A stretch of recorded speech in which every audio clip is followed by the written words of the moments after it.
I saw everything about me, about everyone who was around me. I saw everything they were thinking now, what they thought then, what was happening before, what was happening now. There is no time, there is no sequence of events, no such thing as limitation of distance, of period of time, of place. I could be anywhere I wanted to simultaneously. That's who we are. And that's what the control system has tried to keep from us.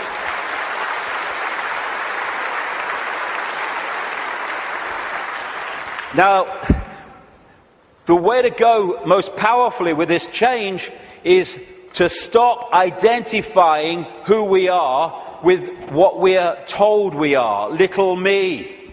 To stop looking in the mirror and thinking that reflection is me, it's all I am. And looking at ourselves under the microscope, that's who I am. And bringing our point of observation from I am David Icke, a personality born in Leicester, England in 1952, to I am infinite consciousness, all that is, has been, and ever will be, can be, all possibility. Infinite love, having an experience through this lens into this reality that they call David Icke. And again, once we take this observation from that observation, there is a fantastic shift in our energy field. And we break up these densities that are holding us in mental and emotional servitude. Everything starts to change when we move our sense of self-identity. That's why the control system wants us in there. It can't cope with this. We have to be in there. Little me. And this is the fork in the road. Are we going to live our lives as consciousness or mind? As all there is or little me? Because that will decide the kind of world we're going to live in.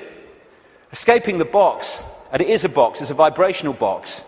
Getting out of this thing called cognitive dissonance, where we lie to ourselves. Cognitive dissonance is, for people who haven't come across it, it's a very powerful controlling mechanism whereby we have a belief about self or the world or a situation, and we're sticking with it. And when we face information or experience which challenges the belief, then cognitive dissonance is that uneasy state when you see that your belief system is under threat from this information or this experience. If this is real, then the belief can't be. And what you do then is you go about these incredible stories we tell to ourselves to convince ourselves that this can't be true, to protect the belief system. Cognitive dissonance can be a good thing if that dissonance leads you to look at your belief in the light of this experience or this new information, and then move the belief in the light of that. Then cognitive dissonance is a good thing. What most people do is try to hold the belief system in the face of this. And there's no greater example than the Skeptics Society. You ever come across them, the Skeptics Society? Bloody hell, they are cognitive dissonance.com, they are. I tell you. I've debated with some of them on television programs and stuff, and one of them, his bum kept bouncing on the seat. He had what they call Vitus dance, is it? My mother used to call it, where you can't stop moving, because he was in such cognitive dissonance, because the information he was hearing was so at odds with his belief system, he was kind of going crazy. And so you get people who come up with these amazing bloody stories to try to explain away why something is not challenging their belief system. So again, part of that blank sheet of paper is letting cognitive dissonance serve us. I'm going to look at my belief system instead of holding on till our knuckles turn white. Also, trying to avoid looking at the truth, because if we don't, we ain't going to change anything. Go beyond being in denial of what is happening in our lives and in the world, and start looking at it as it really is. It is what it is, because unless we look at things in that light, instead of trying to find wishful thinking reasons why actually it's not really like that, we're not going to change anything, because we're going to be in denial that anything needs changing. It is what it is, and we need to face it. And it's important to stress this. This control system, this reptilian control system, and in all its facets, is not all powerful, and it's not omnipotent. It's actually bloody stupid. You know, there's such a difference between being clever and being wise. It's very clever to build an atomic bomb, but it's not wise to do so. There is a difference between the two. And these people are very clever, but they're stupid. And cleverness without wisdom is the most destructive force on earth, which is why that's what they are. They have only managed to control humanity because they put us in a smaller box than they're in. Because of their mental and emotional state, fear, wanting to control because of fear and all the rest of it, they are in a vibrational box. They can't access any higher levels of awareness because of their mental and emotional state that's holding them in density and their fear. Their fear is being passed on to us through this collective mind. So the only way that they can manipulate and control us is by putting us in a smaller box than they're in, and that's what the suppression of knowledge and awareness and consciousness has been all about. But as we open ourselves to the true nature of ourselves, we can move well beyond any area that they can access. So just because they're technologically advanced intellectually, it doesn't mean they have power over us and they're omnipotent and all-powerful. They're not. They're desperate. Desperate because of the numbers of them to the numbers they're trying to control. And the other thing, I use this analogy a lot, is, like I said earlier, we don't have to find enlightenment. We just have to open our programming to the enlightenment we already are. And it's a testament to the magnificence of what we really are, that this control system has had to throw everything at us. Look at it. All these facets, the food additives, the electromagnetic pollution, the programming through the media, the suppression of education, the suppression of science, all this stuff, they have to throw at us to keep us in servitude. It's like, I use this analogy, if you want to put a ball floating on a tank in an unnatural state, which is where we've been, you have to push it down and you have to hold it there. Because its natural state is floating on the surface, you have to hold it there, because the moment you let it go, zoom, it's gone into its natural state. And symbolically, we've been held on the bottom of the tank by all this stuff that's thrown at us from cradle to grave. And the fact that it needs so much to hold us in this suppressed state shows the magnificence and genius that we really are, we once were and will be again. When I say we, I mean what we call humanity. So as the control system's ability to do that is unraveled, and this is happening, then we're going to go to the top of the tank again, not by finding enlightenment, but by removing that which is keeping us from it.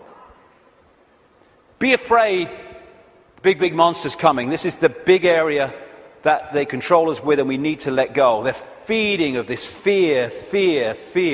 Like I say, 1.5 billion people in China controlled by a handful because of fear of challenging the handful. No more fear. I mean, this is such a symbolic picture. Here's all these bloody sheep, and here's two shepherds, and there's a guy at the back. Now, those sheep, symbolic of humanity, can only be controlled in this way because they acquiesce to the shepherds, and the sheepdog symbolizing fear. What if this group of sheep, instead of going ba, ba, ba, ba, and if they want to, oh, ruff, ruff, oh, fear, oh, following the one in front, the control system, the shepherd, yeah, oh, he's got the power, he's got a stick, aye. What if those sheep said, oh, look, I'm not following him anymore. And hey, Rover, woof, bloody woof, on your bike, you're not frightening me, okay? I'm over here.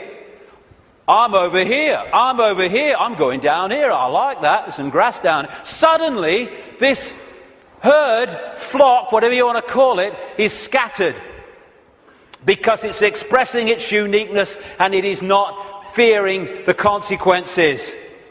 These people, apparently all-powerful, have no bloody power. None. They'd never find most of them. They might catch them. And that's what humanity's like. We have the numbers.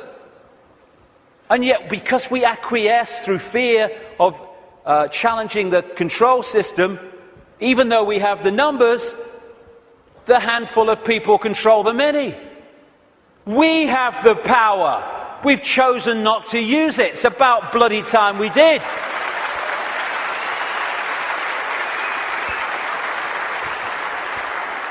God, the answers are there in front of our eyes. The definition of insanity is doing the same thing over and over again and expecting different results, Albert Einstein. Absolutely it is. So it's pretty certain that if things are going to change in terms of control and suppression and all this stuff, then we've got to stop doing the same thing over and over again, and that is acquiescing to the control system. We're all possibility. What are we doing? Thinking that we just do the same thing over and over again? That's one possibility. Let's express our uniqueness and respect each other's right to express our uniqueness. We're all possibility. Actually, one possibility is swimming against the tide. Let's try it. And let's respect each other's right to do that. We should be celebrating diversity. Diversity is an expression of all possibility. It's acquiescence and conformity that is an insult to all possibility. And yet that's what this system wants us to do, conform. And you know, at least sheep need a sheepdog to keep them in line.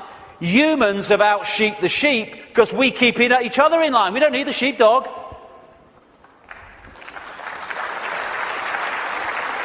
We have sheepdogs called parents and teachers and politicians and peer pressure. When we're thinking of expressing our uniqueness, we're not thinking, oh, what will George Bush think or what will Barack Obama think? No. We're thinking, what will my mother think? What will my father think? What will the neighbours think? What will my mates think? What will the people at work think? In other words, what will other people who have chosen to live in this sheep pen think of me getting out of it?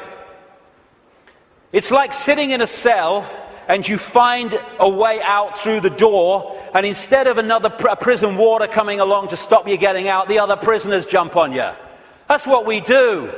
If we are going to be what we really can be, and we're going to respect our right to be different, we have to respect others' right to be different as well.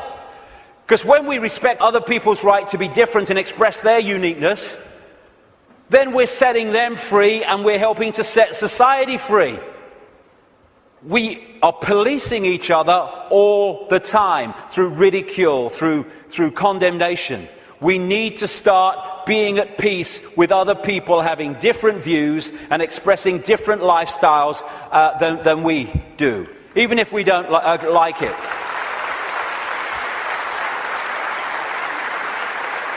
This breaks up this sheep policing the sheep. There's only a few who in full knowledge are behind this control system, and they have to get the target population to police the target population. They don't have the numbers to do it themselves. I have a simple philosophy on life, so simple. Do what you like so long as you don't impose it on others. Dead simple. That's it.